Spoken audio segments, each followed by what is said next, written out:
this analogy recently. I don't remember where. Do you remember like Roadrunner and like Wile E. Coyote cartoon? Roadrunner would like somehow get Wile E. Coyote to like run off a cliff. And like he'd be like stuck in the middle of the air and he wouldn't notice that he's standing over a cliff. He looks down and then all of a sudden he drops, right? A very common kind of joke in cartoons. I kind of think that's where we are. Is we just like ran off this cliff. And if no cliff appears on the other side, like at the other edge, like if it was a ravine, we don't land on another cliff, we're going to be in for a tough time. Now, I think we are going to land on another cliff and not even notice that we went over it. That's where I tend to think if the virus comes and like, does a second round of this and they shut everyone down again and this time longer. And like, I mean, yes, there's a lot of bad things that could happen, but I think that we're coming out on the other side. We're going to land on that other cliff and be like, whoa, do you see what we just went through? Like, do you see what we just did?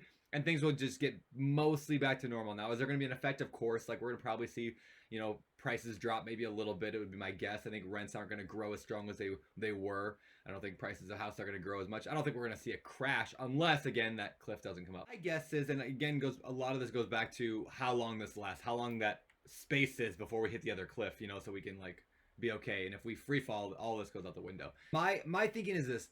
Last time the recession was caused by real estate. Everybody knew it was caused by real estate and shady practices. Like real estate fundamentally is still pretty strong. It's still pretty good. Recessions are built on fear, like largely, and down depressions and those are built on fear and they're built on how people feel about the economy more than actually any fundamentals. So right now there's a lot of fear and so that's causing a lot of uncertainty and a lot of like crazy times. I don't think real estate's going to be affected that much. I think that some people are going to obviously be out and they're going to go bankrupt. They're going to lose money, especially those in vacation rentals.